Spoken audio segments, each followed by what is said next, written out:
Pagkatapos ng filing of candidacy, lumapit na sa akin yung magkapatid na Marcos.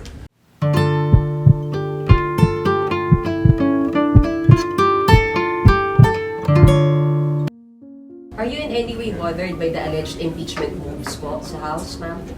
Hindi. Hindi. I'm not at all bothered. I am bothered na gusto nila i-frustrate ang pinili ng mga tao na maging Vice President, all because of power and politics. Pero kung ako lang, ulitin ko lang ha, unang-una, hindi ko gusto tumakbong President. Di ba nga, kaya nung tinanong ako ng magkapatid na Marcos, ni BBM at ni Senator Amy, kung tatakbo ako, diretso ko sinabi, January of 2021, sabi ko sa inyong lahat, hindi ako tatakbong Pangulo. Totoo yun. Tapos,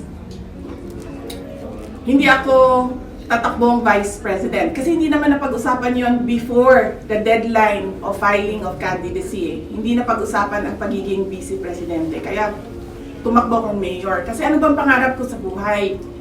Maka 3 consecutive terms na mayor ng Davao City. Yun yung pangarap ko. Tapos, pagkatapos ng filing of candidacy, lumapit na sa akin yung magkapatid na Marcos. Sabi nila, hindi kami mananalo kung hindi mo tutulungan kami sa Mindanao at sa Visayas. Sabi ko sa kanila, okay, sige, dahil maraming big ticket projects si Pangulong Duterte sa Davao City, sa Mindanao at sa ibang lugar pa ng ating bansa na gusto nating mapatuloy. Kaya nga, di ba, tumakbo kami on the platform of unity and continuity na hindi natin nakikita ngayon na saan na yung mga big ticket projects. Wala na lahat.